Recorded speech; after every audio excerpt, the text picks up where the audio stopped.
लेकिन फिर हमारे लाहौर के एक दोस्त अब्बास साबिश साहब, उनका शेर मैं सुनाता हूँ कि चलता रहने दो मियां सिलसिला दिलदारी का, आशिकी दीन नहीं है कि मुकम्मल हो जाए। और पिछले दिनों मुझे वसी शाह ने, बहुत अच्छे शायर हैं लाहौर के, मुझे अपना शेर भेजा, तो मैंने उसी दिन एक टॉक शो में उनसे मुलाकात हुई। मैंने कहा आपने बहुत काम का शेर भेजा है, लेकिन वो मेरे लिए नहीं है, that was on lighter side, कि तुम मेरी पहली मोहब्बत तो नहीं हो, लेकिन मैंने चाहा है तुम्हें पहली मोहब्बत की तरह। ये मैंने नहीं सुनाया बेगम को, और ना बेगम ये मैं सुनाऊंगा आपको।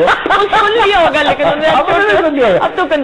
फैसल भाई मुझे ये बताएं कि आपकी पार्टी के हवाले से एक कंसेप्शन, एक स्कूल ऑफ थॉट है जो वो ये कहता है कि जैसे बाकी पार्टीज में इख्तिलाफ राय जो है उसको बड़ा नॉर्मल समझा जाता है, चाहे जितना मर्जी पावरफुल लीडर हो, लेकिन इख्तिलाफ राय भी होती है, एक डेमोक्रेटिक पार्टी में होना चाहिए।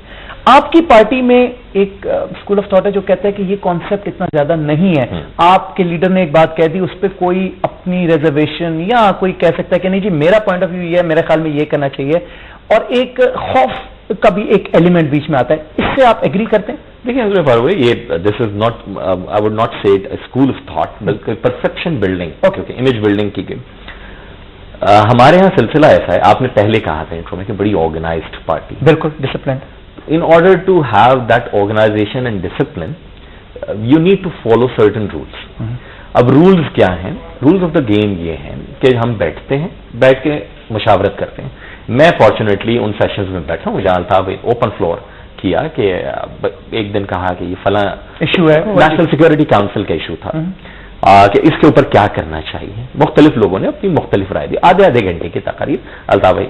उसके बाद आके ही हर्ड देम ऑल, और उसके बाद जो मेजॉरिटी का फैसला था उसी फैसले को किया। अगर मेजॉरिटी के फैसले को अल्ताफ भाई समझते हैं कि वो सही नहीं है, तो he always go to the people और रीजन करते हैं। He is very good at reasoning.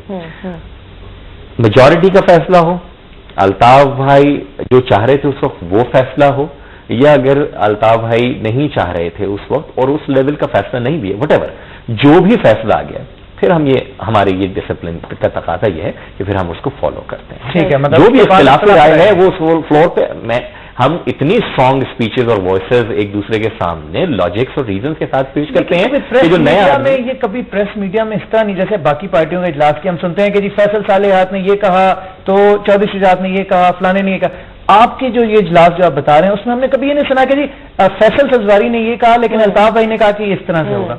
ये इसकी क्या? एक तो अल्ताफ भाई इस तरह से कहते नहीं कि इस तरीके से होगा। पहली बात तो ये he doesn't deal with the day to day affair जो सारे के सारे। ठीक, एक पॉलिसी गाइडलाइन है कि जो आगे ये पार्टी की सेंट्रल कोऑर्डिनेशन कमेटी है, पब्लिक रिप्रेजेंटेटिव है, हायरार्की, वो सारी के फैसले करती है। दूसरी तरफ से मैं नहीं चाहूंगा कि जिस तरह भद उड़ती है लोगों की मीडिया में, मेरा इख्तिलाफ राय हो सकता है फैसल सब्जारी का जो पॉइंट ऑफ व्यू है वो यकसर इलॉजिकल हो, और उसे फारूक सत्तार भाई ने या बाबर गौरी भाई ने या किसी ने भी जो है लॉजिक के जरिए मुझे करेक्ट कर दिया हो। मेरे घर के मामलात मीडिया पे हर चीज जरूरी नहीं है। जब एक कंसोलिडेटेड डिसीजन हो गया है, खूबसूरती यह है कि उसको फैसल सब्जारी, बाबर गौरी भाई, फारूक सत्तार भाई, XYZ सब यूनिवोकली डिफेंड कर रहे हैं। सही, लेकिन मैं सिर्फ इस पॉइंट ऑफ व्यू से कह रहा था कि परसेप्शन की हम बात कर रहे हैं, तो जब इस तरह की खबर आती है तो लोगों में एटलीस्ट ये होता है कि यार इस पार्टी में एक वो है, मतलब कि डिफरेंस ऑफ ओपिनियन को अप्रिशिएट भी किया जाता है। लेकिन जब आपका एक पॉलिसी स्टेटमेंट आ जाती है तो अक्सर लोग, ये मिसकंसेप्शन शायद इस वजह से भी बिल्ड होती है कि लोग समझते हैं कि शायद यूनिवोकल है, कि जी बस मतलब इस तरह से करते। डिसीजन होने से पहले भरपूर इख्तिलाफ राय होता है, हम करते हैं, और डिसीजन होने के बाद नहीं करते। ये हम इसी तरीके से रन कर रहे हैं, और मुझे ये लगता है कि उसका एंड रिजल्ट क्या है। एंड रिजल्ट ये है कि लोटा करेसी आपको MQM में नहीं मिलेगी।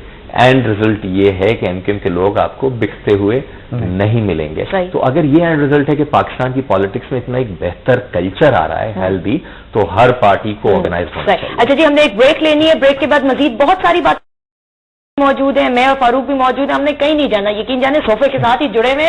हम यूं गए और यूं वापस आए। क्यों? Keep watching Jaago Duniya. Have a very nice day.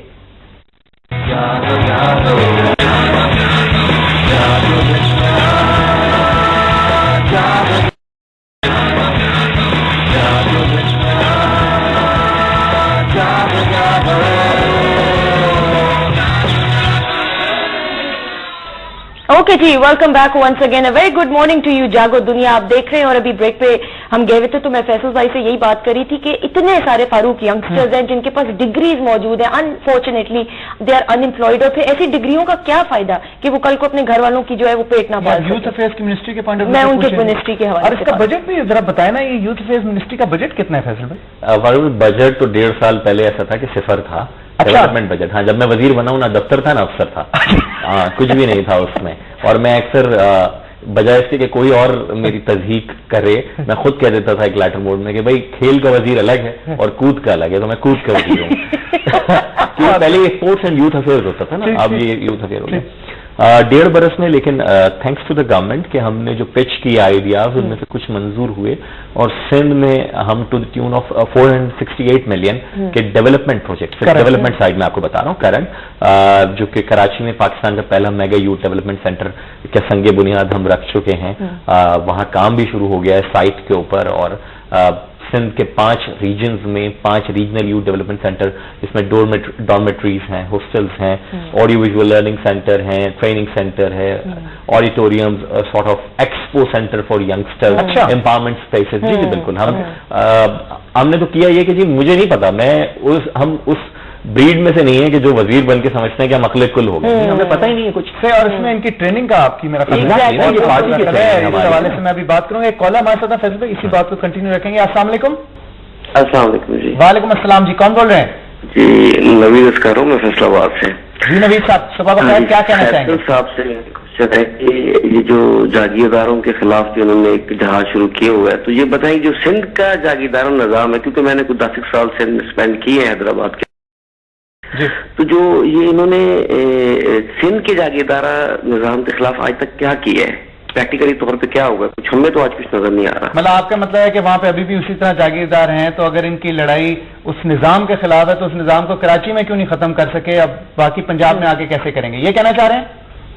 Okay, हाँ, कराची में तो सच वो नहीं है जागीरदार। ये जो बात पूछ रहे थे कि सिंध में जो रूरल सिंध है वहां पर जागीरदारा निजाम, देखिए आप किस तरह, या तो आप बजोर ताकत खत्म कीजिए कि जाएं और लोगों के सर कलम कर दें जितने भी जागीरदार थे, या आप जो मुश्किल रास्ता है और जो कि कानूनी तरीका है वो अपनाएं।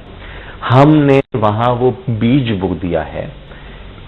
लाड़काना के एक मेडिकल स्टोर चलाने वाले को बनाया senate of the Pakistan. Shikarpur में जो आके साहब कराची में टैक्सी चलाते थे उनको मेंबर नेशनल असेंबली और प्रोविंशियल मिनिस्टर, इस तरीके से। इनका नाम बताना। निसार पवार साहब हमारे, डॉक्टर मोहम्मद अली बरोही लाड़काना से हमारे सेनेटर थे, और भी हमारे मुख्तलिफ जो दोस्त हैं इस तरीके से, और हम सब बड़े modest lower middle class background से ताल्लुक रखते हैं। मेरे वालिद ने भी बहुत मेहनत की, अभी भी ही इज इन जॉब।